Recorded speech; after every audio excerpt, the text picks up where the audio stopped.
Enjoy. I forgot to make a beginning to this, so y'all just gonna have to get the raw edited version.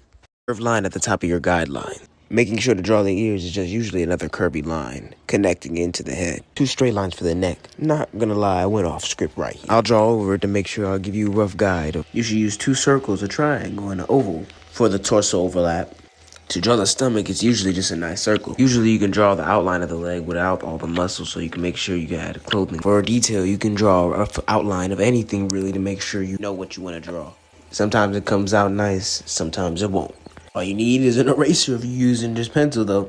An oval is usually a good reference for the feet. Now all there's left to do is just to add detail, shading, adding anything that you really want. You always have a reference with your hand, but you can also use this arrow technique as well. It can help with positioning your fingers. Also, the drawing the wrist is usually just 2 lines. The arrow technique can help you draw the lines that you may forget as well while drawing. This arrow technique can help you draw a head and any face from really any angle. It's really easy to make sure you draw with the body as well. To give you a rough guide on the muscles or anywhere you need to really add any extra shapes to make the drawing more detailed. If you're wondering what shapes you might need to practice on, you can just look at this video and look at the shapes I'm using. There's only one rule. There ain't no rules. Now, I did a female tutorial as well. For the head, I suggest starting off similar to the guys. But for the eyes, you can add eyelashes or any other detail you may want. The hair doesn't have to be bunched up with lines. Bundling it up will make the strands more detailed. I usually use a big and a small circle for the body, even the triangle to indicate where I want to put the breasts.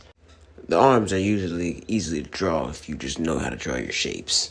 For their female hands, they don't always have to be small, but to make sure you get the shape right, you could have to make sure you draw a couple times. It's usually my preference, but I add usually more of a curved, slim body, with hips with a large width. To draw curves, it's important to draw shapes to make sure you can get them down right. You'll have to get used to drawing faces, but usually it's just a triangle, but large, with the curves that I was talking about earlier. Now, drawing their feet is usually just like a banana shape, I'm not gonna lie, but making sure to draw the calf muscle. For the breasts, I suggest you just draw water balloons, pretty much. I don't know, honestly, I just heard other people say it. After drawing the hips, drawing cake is really easy. You just gotta make sure, draw 2 lines and make sure one line is more dominant than the other. Within the thickness. Oh my gosh, she's really saying it. Enough room for the crotch area. And that should conclude my tutorial. You guys like how it went down? I like how this went down. All right, see you guys for the next tutorial.